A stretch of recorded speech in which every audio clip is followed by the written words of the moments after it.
Bonjour à tous, bienvenue pour un nouveau tour d'Europe du Mercato. Ce mardi 27 août 2013, on reste dans notre pays où l'équipe rappelle qu'il ne reste qu'une semaine avant la fin de la période des transferts, une semaine qui s'annonce palpitante que ce soit en France comme à l'étranger. Restons d'ailleurs en France avec le quotidien La Provence qui évoque le feuilleton de l'été du côté de l'OM Florian Thauvin. Partira pas. Ce qui est sûr, c'est que les Marseillais ne le lâchent pas et que le joueur aurait décidé d'aller au clash avec Lille.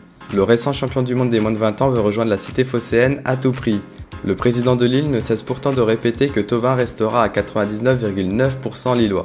L'OM le sait, il lui reste une semaine pour espérer boucler le transfert de ce jeune prodige. On file prendre un peu de soleil du côté de Madrid, où le quotidien AS assure que l'Atlético aurait un œil sur le joueur espagnol de Chelsea, Juan Mata. Avec l'arrivée de Willian et Mourinho qui ne veut pas céder son joueur à un autre club de Première Ligue, l'Atlético serait à l'affût et souhaiterait obtenir le prêt du joueur. Affaire à suivre, même si Mourinho a indiqué hier qu'il souhaitait garder Mata. Allez, fini le soleil, bonjour la pluie, nous voici en Angleterre. On parle aussi de Juan Mata, l'Espagnol plaît également à Tottenham selon Daily Mail. Connaissant la rivalité entre les deux clubs londoniens, et surtout les relations tendues depuis quelques jours dues au feuilleton Willian, on voit mal comment Tottenham réussira à obtenir Juan Mata, même si les caisses seront bientôt pleines à ras-bord avec le futur départ du prodige gallois Gareth Bale. En parlant de Bale, Manchester United s'est invité dans la course à la signature du gallois, même si celui-ci est promis au Real Madrid.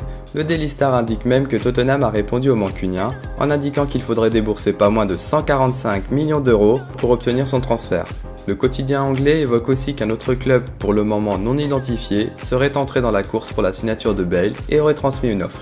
On file dans le royaume de la pizza et des pastas, c'est-à-dire en Italie, où la Gazzetta dello Sport indique qu'Eto'o pourrait bien arriver à l'Inter Milan grâce au milliardaire indonésien Erick Thohir, qui deviendrait un actionnaire du club et permettrait ainsi d'avoir les moyens de s'offrir le buteur camerounais.